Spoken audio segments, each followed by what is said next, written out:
Welcome to Comicazi Videodrome. This is Miracle Max. That's Comicazi Mike. And we are here to talk about the comics you should be reading. New, old, graphic novels. We have it all, and we're going to tell it. So checking in on Marvel now. All new Marvel. All new Marvel. Everything's all new. We have Avengers Undercover, which is the sequel to Avengers Arena, which was part of the first wave of Marvel Now, which was a cool title. It was essentially kind of Battle Royale, or the Hunger Games, with Marvel characters. So really original. Yeah, but fun. Yeah, I like that sort of stuff. Stuff that's clearly influenced by something else. And it had a very specific beginning and a very specific ending. It started and ending, and it moved into this title, Avengers Undercover, which features my favorite little niche group in the Marvel Universe, the Masters of Evil. Kind of like those goofy bad guys who don't really have a home. They sort of always wind up in the Masters of Evil. And this is about those teen heroes going undercover with the Masters of Evil. Because it's always sort of been up in the air with this group of characters from Avengers Academy, which I followed and is a great book. Great book, and these are both sequels to that. But the thesis on that book was like, these kids could wind up becoming the next Masters of Evil if we don't make them the next Avengers. Which was the whole thrust of Avengers Academy back in the day. It was first edition. Back in the day, like 4 years ago. Yeah, the Avengers created the Academy for these students because they were vetted by like Norman Osborn when he was in charge of the Marvel Universe, when he was his weird amalgamation of Nick Fury and Lex Luthor and Reed Richards. And you're the Green Goblin. But yeah, he vetted these kids because he wanted them to be villains.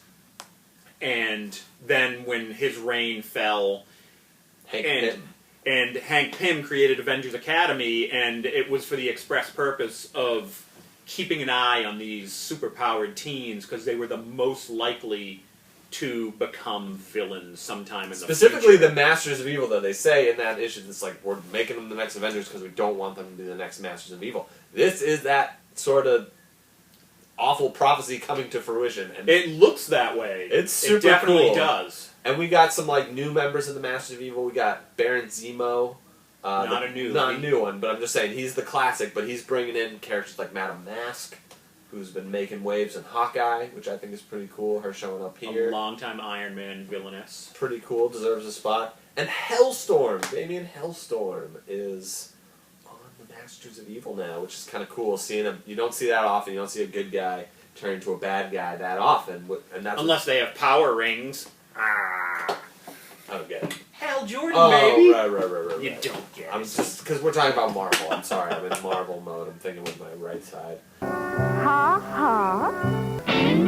But moving on to our next book, Avengers Academy Undercover, really good. Our next book, the Immortal Iron Fist. This is more of like a retelling of the origin. They're borrowing aspects of the 70s origin, or he's borrowing aspects of the 70s origin, but it's all new. Kind of, but updating, retelling it with a cruel slant, because it is actually like kind of cruel. This and the origin of Iron Fist is that he was taken to Kunlun, the mystical city of the Iron Fist, by his parents, who were taking this like 11-year-old boy on a trek through the Himalayas. Yeah, there's something messed up about that. Yeah, he's filling in some gaps in the original origin. Like, his dad did take the family to Kunlun, or try to find it, but in this version, the dad is being portrayed as just insane.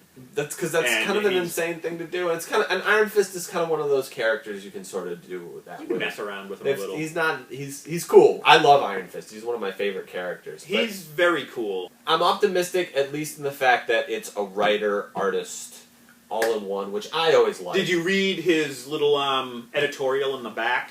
No, I didn't. About how he created it, and he feels, well, he learned everything he needed to learn from comics from Steranko. He feels that if you're going to create a comic to have like your stamp upon your story, you should do all aspects of it.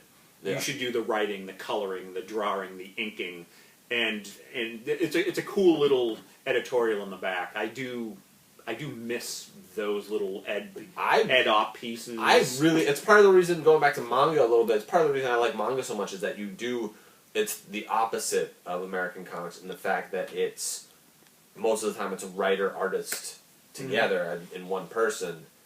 In American comics, it's kind of you have to your writer and the artist, and sometimes they're not working too close with one another, which is fine. And you know, not to say there's anything wrong with that. He could join some prestigious company, and I hope he does. You know, Walter Simonson wrote and drew Thor in the 80s. Yeah. John Byrne did a phenomenal Fantastic Four run. Hopefully, Kari Andrews, hopefully his Iron Fist reaches half of those heights, and that would be a huge success in my mind. Who's your favorite writer, artist, all in one? Sweet Christmas. I got mine. Akira Toriyama, Dragon Ball. Did like 25 years. Totally awesome. Check it out. It's everywhere. How about you? I'll get back to you. Oh, come on. Just think of one. Come on. Stan Sakai. Ooh, good one. Good one. Kind of manga-esque. Yes. Usagi Yojimbo. We got those. Check those out, too. Oh, my gosh. What happened?